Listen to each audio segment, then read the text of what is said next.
오늘 하나님 말씀 보겠습니다. 하나님의 말씀은 요한일서 4장 7절에서 11절까지 말씀입니다. 요한일서 4장 7절에서 11절. 우리 한 목소리로 함께 읽겠습니다. 시작. 사랑하는 자들아, 우리가 서로 사랑하자. 사랑은 하나님께 속한 것이니 사랑하는 자마다 하나님으로부터 나서 하나님을 알고 사랑하지 아니하는 자는 하나님을 알지 못하나니 이는 하나님은 사랑이심이라. 하나님의 사랑이 우리에게 이렇게 나타난 바 되었으니 하나님이 자기의 독생자를 세상에 보내심은 그로 말미암아 우리를 살리려 하심이니라. 사랑은 여기 있으니 우리가 하나님을 사랑한 것이 아니요 하나님이 우리를 사랑하사 우리 죄를 속하기 위하여 화목제물로 그 아들을 보내셨습니다. 사랑하는 자들아, 하나님이 이같이 우리를 사랑하셨은즉 우리도 서로 사랑하는 것이 마땅하도다. 아멘. 오늘은 사랑과 구제의 빛을 발하자라는 제목으로 말씀의 은혜를 함께 나눕니다. 하나님은 사랑이십니다. 이 말은 하나님께서 우리 인간을 사랑하심으로써 우리 인간에 대한 영원한 구원 사역을 완성하신 하나님의 구원 사역을 한마디로 표현해주고 있는 말씀입니다. 이렇게 사랑이신 하나님께서 우리 인간을 사랑하심으로써 우리 모두가 구원을 얻게 된 성도로서의 삶을 살게 되었기 때문에 너희는 서로 사랑하라라는 서로 사랑에 대한 삶을 도전하기에 이르렀다는 것입니다. 이에 대한 말씀이 7절과 8절까지 말씀입니다. 사랑하는 자들아, 우리가 서로 사랑하자. 사랑은 하나님께 속한 것이니 사랑하는 자마다 하나님으로부터 나서 하나님을 알고 사랑하지 아니하는 자는 하나님을 알지 못하나니 이는 하나님은 사랑이심이라. 저와 여러분이 하나님의 사랑을 알고 믿어 구원을 받게 된 성도라면 서로 사랑하는 삶을 살아갈 수 있어야 한다는 말입니다.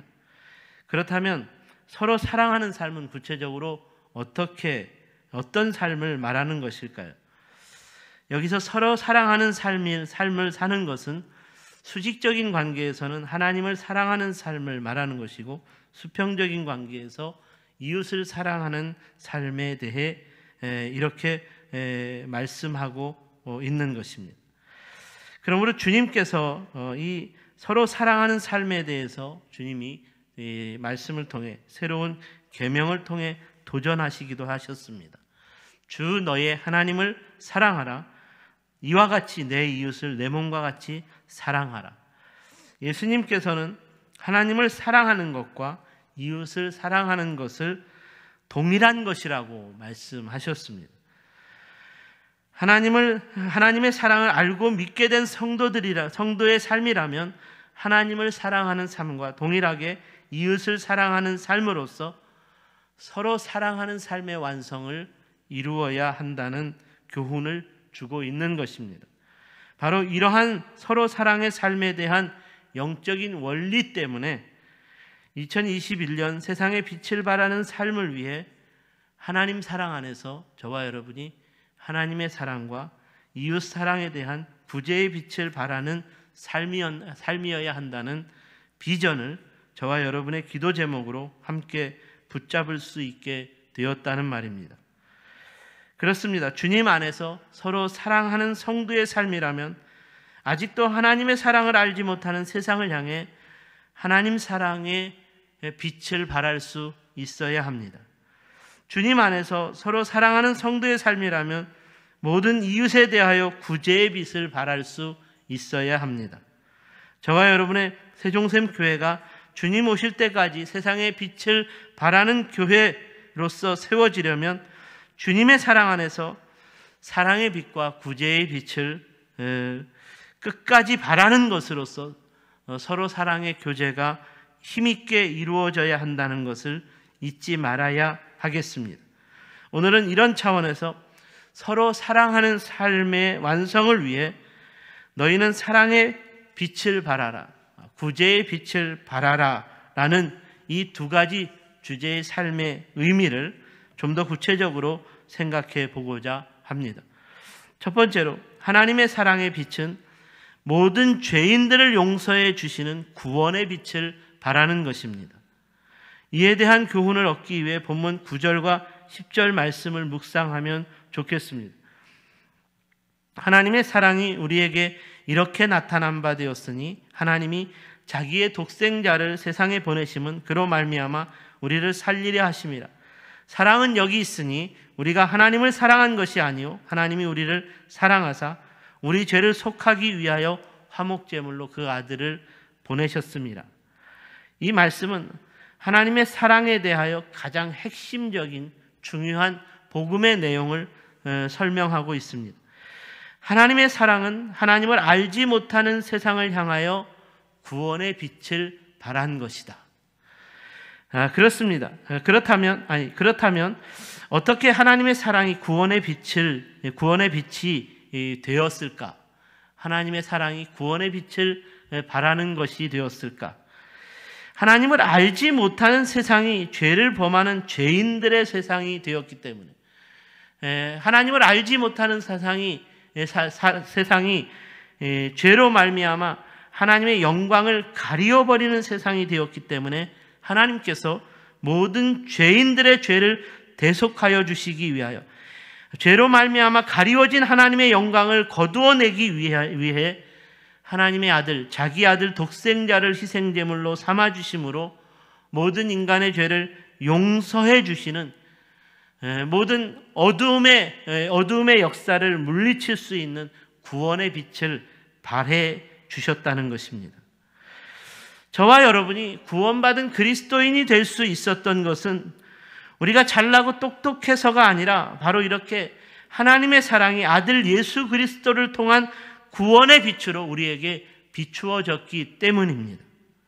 그러므로 계속되는 11절 말씀을 보시면 사랑하는 자들아 하나님이 이같이 우리를 사랑하셨은지 우리도 서로 사랑하는 것이 마땅하도다. 저는 이 말씀이 저와 여러분과 같은 구원받은 그리스도인들에게 매우 중요한 도전을 주는 말씀이라 생각이 듭니다. 이 말씀은 우리가 하나님의 사랑 안에서 모든 죄인들을 용서해 주시는 구원의 빛을 받은 것처럼 하나님의 사랑을 받아 구원받은 우리들도 모든 죄인들을 용서해 주는 구원의 빛을 바라는 자로 살아야 한다는 강력한 도전을 주는 것이기 때문입니다. 예나 지금이나 세상에는 수많은 죄인들로 인한 끔찍한 죄악의 사건이 끊이지 않습니다. 특별히 오늘날에는 SNS로 개인의 생각을 수많은 대중들에게 순식간에 표현할 수 있는 세상이 되었기 때문에 이런 죄악의 사건들을 저지른 죄인들에 대한 사람들의 분노와 정죄는 엄청난 속도로 확산되고 있습니다.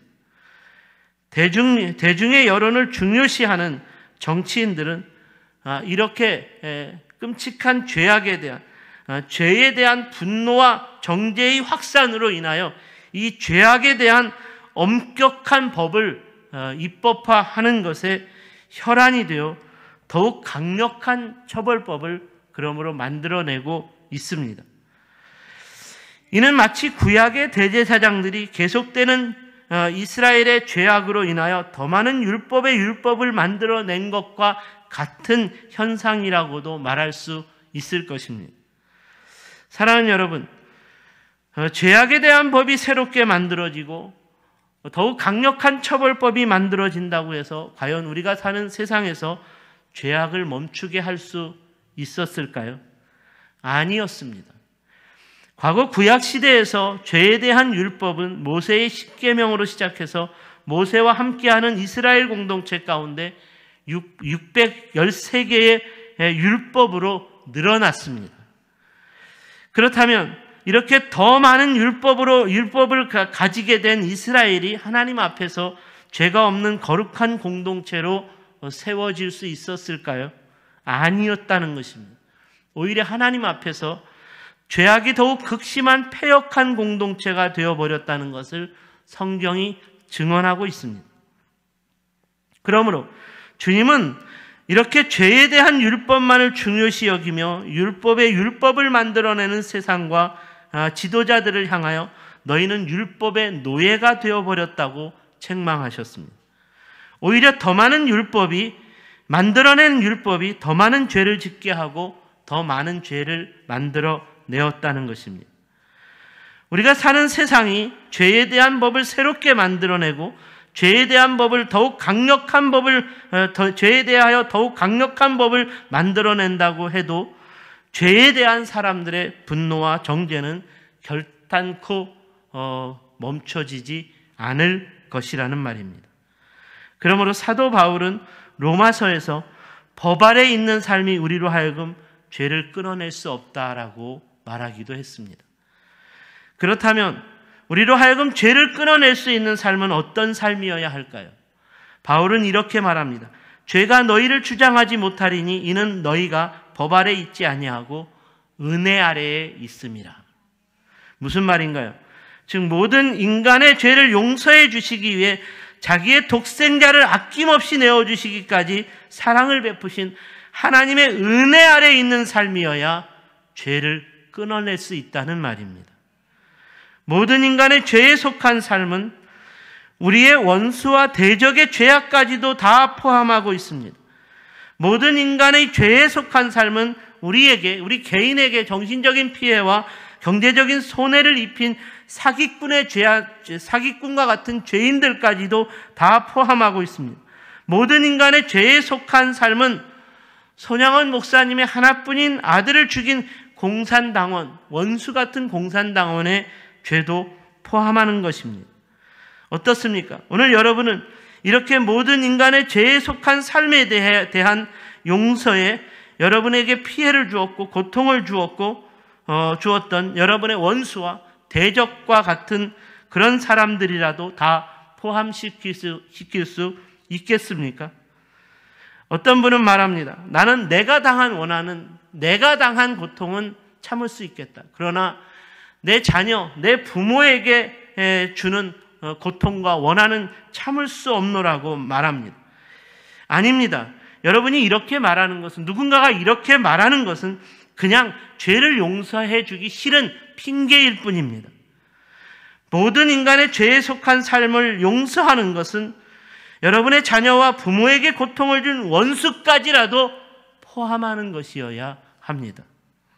바로 이런 용서의 삶이 더 이상 죄 아래 있지 아니하고 은혜 아래 있는 삶이라고 말하는 것입니다. 사랑하는 자들아, 하나님이 이같이 우리를 사랑하셨은즉 우리도 서로 사랑하는 것이 마땅하도다.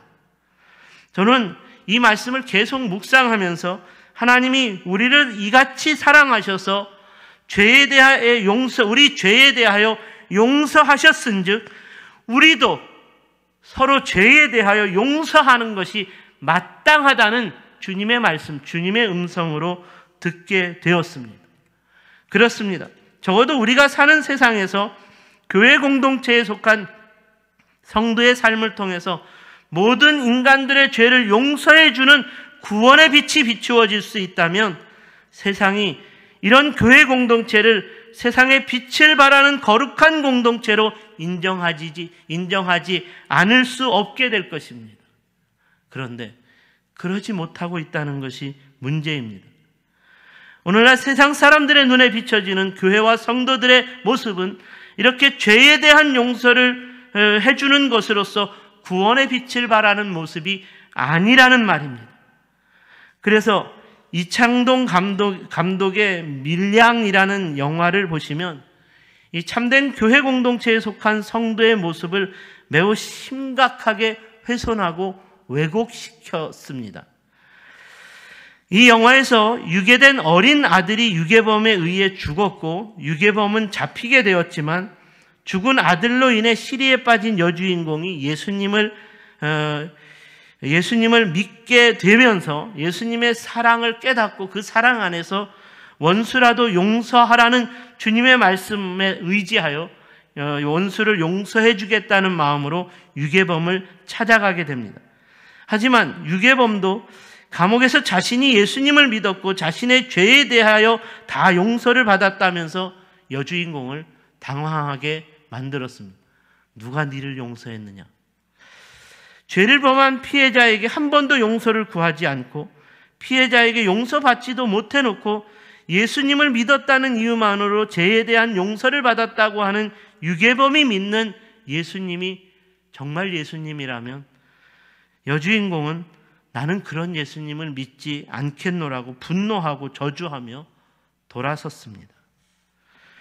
저는 이 영화에서 이창동 감독이라는 이 사람이 기독교인을 유괴범과 같은 영적인 위선자로 묘사하는 것과 기독교인을 여주인공처럼 정말로 은혜 아래 사는 삶이 무엇인지 전혀 알지 못하는 사람으로 묘사하는 것으로서 기독교 복음을 왜곡시키고 훼손시킨 것은 이창동 감독이라고 하는 사람, 그 사람이 살아온 세상 속에서 진정으로 나의 원수라도 용서해주는 구원의 빛을 바라는 것으로서 은혜 아래 사는 성도다운 성도의 삶을 사는 사람들을 만나보지 못했기 때문일 것이라는 생각이 듭니다.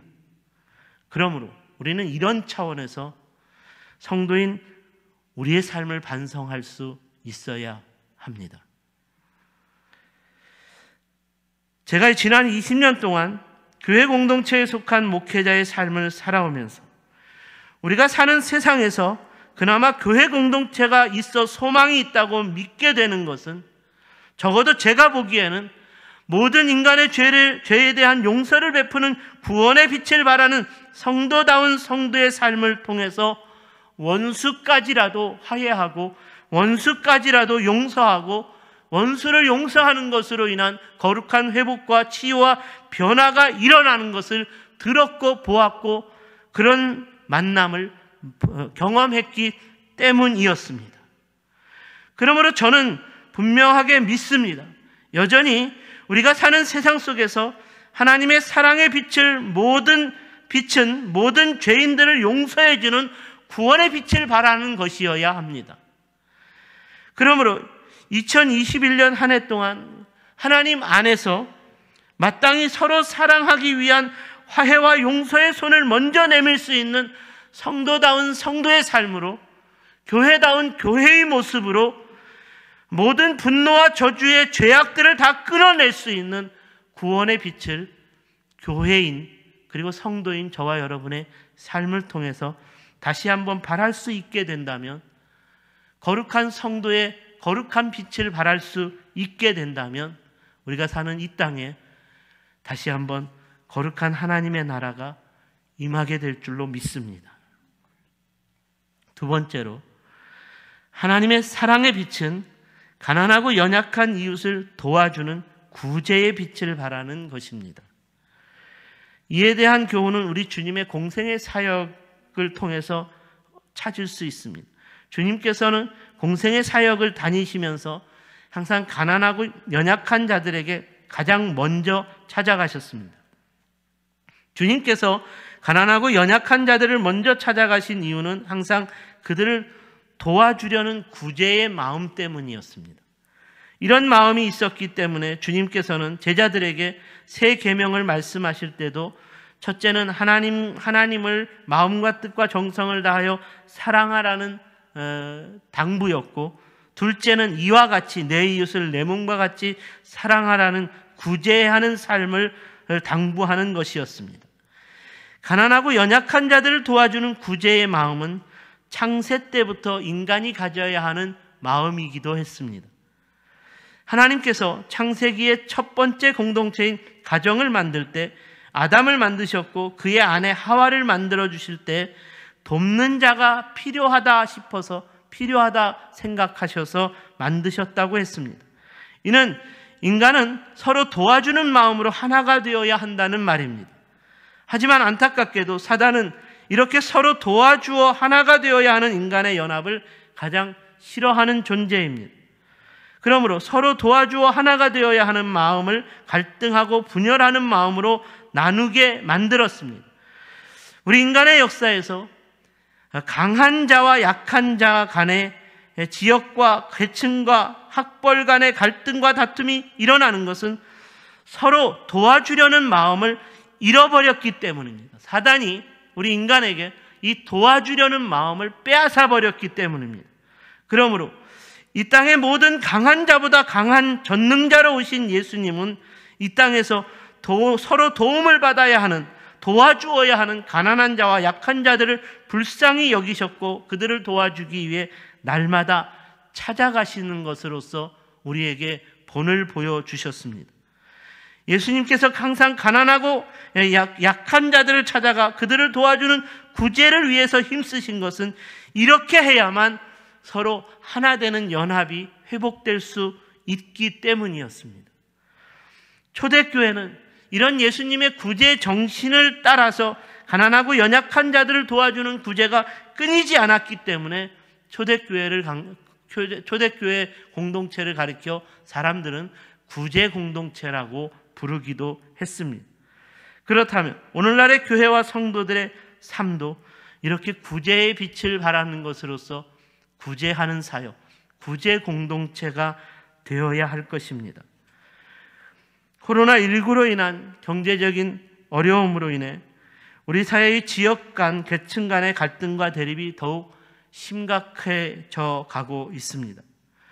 정부에서 이런 문제를 해결하기 위해서 가장 큰 어려움에 처한 자영업자와 소상공인들에게 재난지원금을 지원해 준다고 합니다. 이런 정부 차원의 지원이 과연 이런 문제들을 다 해결할 수 있을까요? 그렇지 않습니다. 제가 지난주에 대전 유성에서 학원을 운영하는 지인으로부터 만나자는 연락을 받았습니다. 이 친구는 정말 신실하게 예수 제자로서의 삶을 살아가고자 노력하고 고민하는 친구였습니다. 이 친구도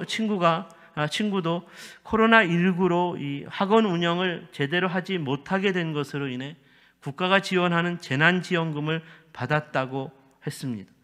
그런데 이 친구가 코로나19로 학원 운영이 잘 이루어지지 않을지라도 자기가 먹고 사는 것에 큰 문제가 없는데 이 재난지원금을 자기가 받아서 쓰는 것이 정말 주님이 기뻐하시는 일일까? 그렇지 않다라는 생각이 들어서 저를 만나자고 했고 자기가 받은 재난지원금을 우리 교회를 통해서 가난하고 연약한 자를 도와주는 구제로 흘려보내고 싶다는 결론을 내렸고 그 구제헌금을 두툼한 5만 원짜리가 빽빽하게 들어있는 구제헌금을 저에게 선뜻 내놓았습니다. 사랑하는 여러분, 저는 이 땅에서 적어도 이렇게 그리스도인들이 가난하고 연약한 자들을 도와주려는 구제의 빛을 발하는 삶으로서 하나가 될 수 있다면 바로 이런 삶을 통해서 이 땅이 나뉘어진 갈등과 분쟁의 문제들이 조금씩 풀려질 수 있을 것이라고 믿습니다. 정부가 가져다 주는 재난지원금 안 받아도 되는 사람들도 주는 정책이라는 이름하에 생각 없이 생각은 없진 않겠지만 다 조사하지 못하니까 그렇겠죠. 이해는 합니다. 그런데 아무튼 그 방법이 정말 내용이 없는, 진심이 없는, 받지 않아도 되는 사람들도 받는 이런 방법으로는 안 된다라는 생각이 들었습니다. 정치인들이 여전히 우리가 사는 세상에서 이 분쟁과 갈등을 부추기는 그런 역할을 끊임없이 하고 있다는 생각이 들어 너무나 답답한 마음이 듭니다. 내가 정권을 잡으면 이 나라를 하나로 만들겠다는 공약을 내걸지만 모두가 하나같이 다 거짓말입니다. 정치인들은 누구라도 자신들이 정권을 잡기 위해 혹은 정권을 지켜내기 위해 국가 재정이 바닥나도 상관없다고 생각하는 사람들이고 국민의 분열과 갈등을 더욱 이용하고 조장하는 것에도 전혀 상관이 없다고 생각하는 그런 사람들 뿐이라는 말입니다. 부패한 정권을 촛불혁명의 탄핵으로 몰아낸 국민의 정권이기 때문에 국민의 뜻을 존중하고 받들겠다던 집권 정부가 만들어 놓은 오늘날의 국민 여론의 현실은 또다시 정확하게 두 갈래로 분열되어져 있습니다. 모든 사안마다 반반으로 나뉘어져 있습니다. 안타까운 것은 이런 정치인들로 인하여 교회도 반반으로 나뉘어져 있습니다. 사랑하는 여러분, 여러분이 여당을 지지하든 야당을 지지하든 여러분이 지지하는 정치인들이 우리나라를 하나로 만들어줄 것이라고 하는 헛된 망상을 버리십시오. 정치 권력을 잡기 위한 목적이라면 그들은 하나같이 국민을 분열시켜도 상관없다고 생각하는 참으로 교활한 세상 주관자들, 즉 사단의 정세와 권세에 사로잡힌 사람들일 뿐입니다. 이런 방법으로는 하나됨의 연합을 이룰 수 없다는 말입니다. 주님의 나라에 속한 주님의 백성들을 통해서 샬롬의 평안을 누릴 수 있어야 합니다. 주님의 샬롬은 세상 나라에 세상 임금이 줄 수 없는 우리 주님만이 주시는 평안이라고 했습니다. 저와 여러분이 세상 임금에 속한 편에서 서로 분열하고 대립한다면 이 땅에서 주님이 오시는 날까지 우리는 평안을 누리며 살 수 없을 것입니다. 우리의 분열은, 우리의 대립은 계속될 것입니다. 그러나 이 땅에서 주님이 주시는 내가 너희에게 평안을 주노라, 세상이 줄 수 없는 평안을 주노라 말씀하신 이 평안으로 하나가 되어야 하는 성도의 삶을 살아갈 수 있다면 비로소 하나된 연합이 온전히 이루어질 수 있다는 말입니다. 사랑하는 자들아, 우리가 서로 사랑하자. 사랑은 하나님께 속한 것이니 사랑하는 자마다 하나님으로부터 나서 하나님을 알고 사랑하지 아니하는 자는 하나님을 알지 못하나니 이는 하나님은 사랑이심이니라. 저는 이 말씀을 한 주간 동안 계속 묵상해 보면서 오직 하나님의 사랑 안에 거하는 교회와 성도의 삶과 사역으로서 이 땅에서 하나된 연합을 이루어낼 수 있다는 것을 새삼 깨달을 수 있게 되었습니다.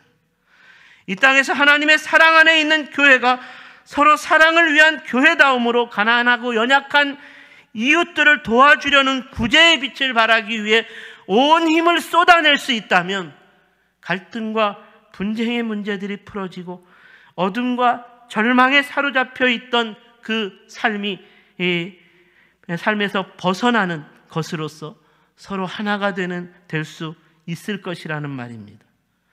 이 땅에서 하나님의 사랑 안에 있는 성도가 서로 사랑을 위한 성도다움으로써 가난하고 연약한 자들을 도와주려는 구제의 빛을 발하기 위해서 적어도 성도라면 내가 먼저 받은 축복을 흘려보내고 또 흘려보낼 수만 있다면 불공평한 삶에서 불평하고 원망하는 부정한 마음에 사로잡힌 사람들이, 상처받은 마음에서 살아가는 사람들이 벗어나게 되는 치유와 회복으로 서로 하나가 되는 은혜가 임하게 될 것이라는 말입니다. 그러므로 우리도 서로 사랑하는 것이 마땅하도다. 그러므로 우리도 서로 사랑하는 것이 마땅하도다. 너희가 서로 사랑하는 것이 마땅하도다. 이 말씀은 이 땅에서 교회가 서로 사랑하는 사역의 원리를 끝까지 붙들 수 있어야 한다는 말입니다. 이 땅에서 성도가 서로 사랑하는 삶의 원리를 끝까지 붙잡아야 한다는 도전입니다. 바라기는 저와 여러분의 샘 가족들이 2021년 한 해 동안 하나님 안에서 서로 사랑하는 것이 마땅한 삶을 위해 먼저 받은 사랑과 축복과 은혜를 누군가에게 흘려보내는 것으로서 도와주는 구제의 빛을 발할 수 있게 되기를 축복합니다. 항상 누군가를 도와주는 구제의 빛을 발하는 삶을 살아낼 수 있다면 그런 삶에 우리 주님께서 언제나 동행해 주신다는 것을 잊지 말아야 할 것입니다. 하나님은 사랑이시니라. 사랑 안에 거하는 자는 하나님 안에 거하고 하나님도 그의 안에 거하시느니라. 이 말씀은 서로 사랑하는 삶에 주님이 영원토록 함께 동행해 주신다는 말씀입니다. 저와 여러분의 삶이 하나님의 사랑 안에서 모든 죄인을 용서해 주는 구원의 빛을 바라고 하나님의 사랑 안에서 가난하고 연약한 자들을 도와주는 구제의 빛을 발할 수 있다면 언제나 주님이 그런 우리 안에 거하고 우리도 주님 안에 거하는 믿음에서 흔들리지 않는 삶을 살아갈 수 있다는 말입니다. 이처럼 언제나 어디서나 주님이 나와 함께 하신다는 믿음을 가진 사람이라면 그러므로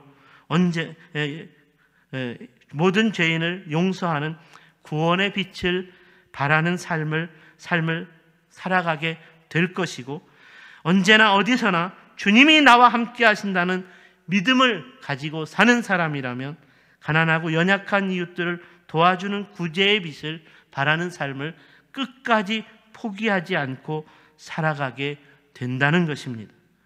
바라기는 2021년 한 해 동안, 올 한 해 동안에도 하나님의 사랑 안에서 저와 여러분의 세종샘 공동체가 그러므로 구원의 빛을 바라고 구제의 빛을 바라는 것으로서 세상을 깜짝 놀래킬 수 있는, 세상을 거룩한 하나님의 사람들로 깜짝 놀라게 만들 수 있는 거룩한 변화와 거룩한 회복과 거룩한 부흥이 일어날 수 있게 되기를 주님의 이름으로 축원합니다. 기도하겠습니다.